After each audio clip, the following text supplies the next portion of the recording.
Greetings from Baskaran. Welcome back to Think Differently. This is another interesting example for replacement problem. What is that? You have two containers.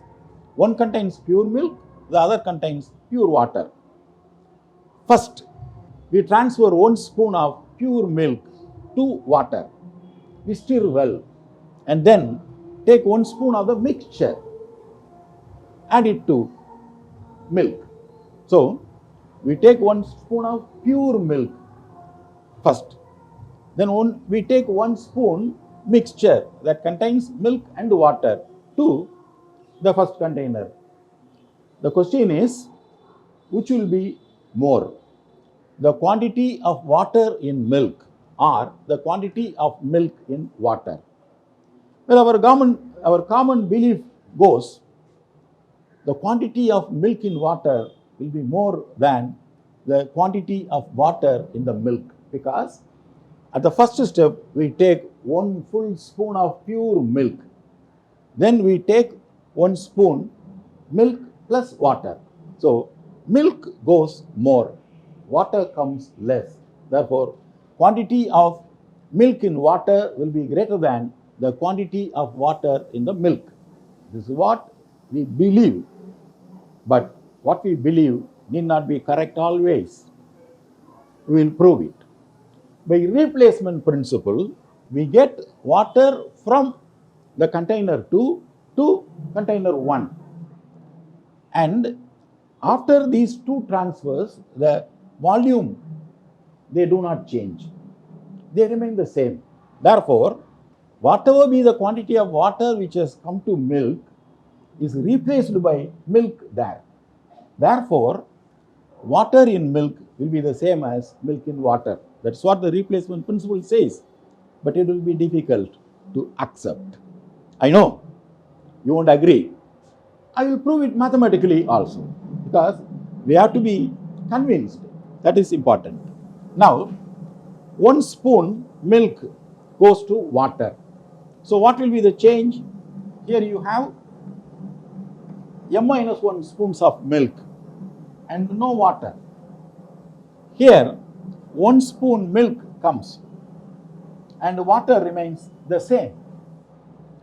This is the composition now, after transferring 1 spoon of pure milk. Now we stir well. We stir uniformly. Now we take 1 spoon of the mixture to milk. What will be the composition of milk and water in 1 spoon? That we have to calculate. We will do it. What is that? See, W plus 1 spoons of water and milk are in the container 2. Of W plus 1 spoons, only 1 spoon is milk. If W plus 1 spoons contain 1 spoon milk, then 1 spoon will contain. That will be the quantity of milk in 1 spoon. W plus 1 spoons of the mixture contains 1 spoon of milk. So the composition is 1 by W1 spoons of milk plus W plus 1 spoons of the mixture contains W spoons of water. Therefore, 1 spoon will contain W by W plus 1 into 1. You need not multiply by 1. So much water.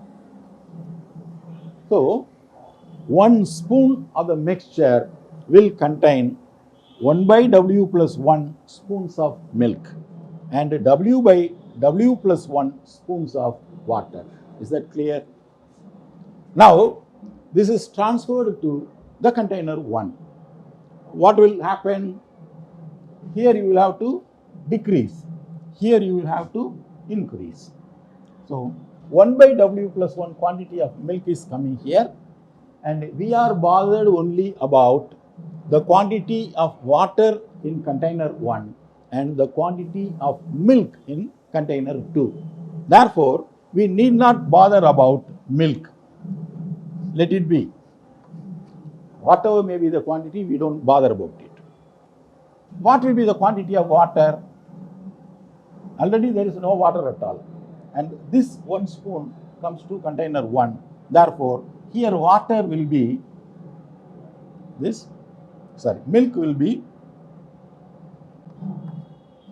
1 by W plus 1 spoon of milk will come, W by W plus 1 water will come. So, water has increased from 0 to W by W plus 1.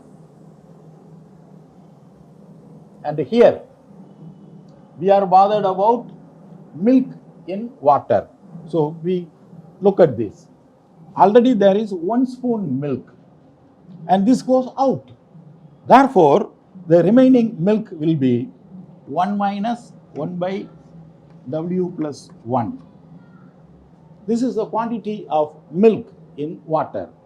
We need not bother about this. And what is this 1 minus 1 by W plus 1? It's W plus 1 minus 1 by W plus 1, which is nothing but W by W plus 1, and these two are the same. So, quantity of water in milk is W by W plus 1. Quantity of milk in water is W by W plus 1. They are equal. That is the principle of replacement. Think differently.